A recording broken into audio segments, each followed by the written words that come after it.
Hi friends, welcome back to my YouTube channel Kanasu vlogs. ನಾನು ನಿಮಗೆ ಇವತ್ತು ತುಂಬ ಟೇಸ್ಟಿಯಾಗಿ ಯಾವ ಥರ ಮಟನ್ ಸಾಂಬಾರು ಮಾಡೋದು ಅಂತ ತೋರಿಸ್ತೀನಿ. ಇದು ತುಂಬ ಈಸಿ ರೆಸಿಪಿ. ಬನ್ನಿ ಯಾವ ಥರ ಮಾಡೋದು ನೋಡೋಣ. ಫಸ್ಟು ನಾನು ಮೆಂತ್ಯ ಸೊಪ್ಪು, ಕೊತ್ತಂಬರಿ ಸೊಪ್ಪು, ಪುದೀನ ಸೊಪ್ಪು ಇವು ಮೂರನ್ನು ತೊಳೆದು ಇಟ್ಕೊಂಡಿದ್ದೀನಿ. ಹಾಗೆ ನಾನು ಒಂದು ಮಿಕ್ಸಿ ಜಾರ್ಗೆ ಒಂದು ದಪ್ಪ ಈರುಳ್ಳಿ ಹಾಕ್ಕೊತಾ ಇದ್ದೀನಿ. ಹಾಗೆ ಒಂದು ಅರ್ಧದಷ್ಟು ಟೊಮೆಟೊ ಹಾಕ್ಕೊತಾ ಇದ್ದೀನಿ. ಇದನ್ನೆಲ್ಲ ಗ್ರೈಂಡ್ ಮಾಡ್ಕೊಳೋದಕ್ಕೋಸ್ಕರ ಆಗ್ತಾ ಇರೋದು. ಹಾಗೆ ನಾನು ಆಗಲೇ ತೋರಿಸಿದ್ನಲ್ಲ, ಕೊತ್ತಂಬರಿ, ಪುದೀನ, ಮೆಂತ್ಯ ಸೊಪ್ಪು ತೊಳೆದು ಇಟ್ಕೊಂಡಿದ್ದೀನಿ. ಅದನ್ನು ಮಿಕ್ಸಿ ಜಾರ್ಗೆ ಹಾಕ್ಕೊತಾ ಇದ್ದೀನಿ. ಇದ್ರ ಜೊತೆಗೆ ನಾನು ಸ್ವಲ್ಪ ಶುಂಠಿ ಮತ್ತು ಬೆಳ್ಳುಳ್ಳಿ ಪೇಸ್ಟ್ ಮಾಡಿಟ್ಕೊಂಡಿರೋದನ್ನು ಹಾಕ್ಕೊತಾ ಇದ್ದೀನಿ. ಶುಂಠಿ ಬೆಳ್ಳುಳ್ಳಿ ಪೇಸ್ಟ್ ಇಲ್ಲ ಅಂತಂದರೆ ಬೇಕಾದ್ರೆ ಶುಂಠಿ ಮತ್ತು ಬೆಳ್ಳುಳ್ಳಿನೇ ಹಾಕ್ಕೊಬೋದು.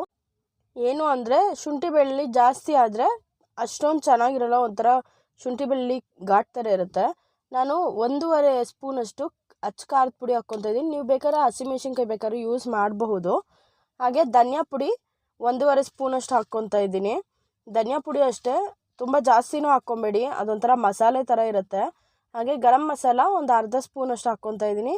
ಒಂದು 4ರಿಂದ 5 ಕಾಳು ಮೆಣಸು, ಹಾಗೆ ಸ್ವಲ್ಪ ಅರಿಶಿನ ಪುಡಿ ಇಷ್ಟು ಹಾಕ್ಕೊಂಡು ಗ್ರೈಂಡ್ ಮಾಡಿದಾದಮೇಲೆ ಸ್ವಲ್ಪ ನಾನು ಕೊಬ್ಬರಿ ಹಾಕ್ತಾಯಿದ್ದೀನಿ. ಕೊಬ್ಬರಿ ಹಾಕಿ ಗ್ರೈಂಡ್ ಮಾಡ್ಕೊಂಡಿದ್ದಾದಮೇಲೆ ಒಂದು ಕುಕ್ಕರ್ಗೆ ನಾನ್ ವೆಜ್ ಅಂದರೆ ಮಟನ್ನ ಹಾಕ್ಬಿಟ್ಟು ಸ್ವಲ್ಪ ಉಪ್ಪು ಹಾಕಿದ್ದೀನಿ. ಉಪ್ಪು ಹಾಕಿ ನಾನು ಹಾಗೇ ಮಸಾಲೆ ಹಾಕ್ತಾಯಿದ್ದೀನಿ.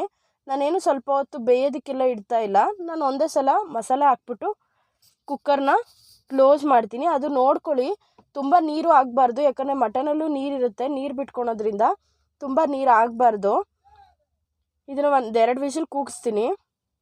ನೋಡಿ, 2 ವಿಷಲ್ ಕೂಗಿದಾದ್ಮೇಲೆ ಮಟನ್ನು ತುಂಬ ನೀಟಾಗಿ ಬೆಂದಿದೆ, ತುಂಬ ಚೆನ್ನಾಗಿದೆ.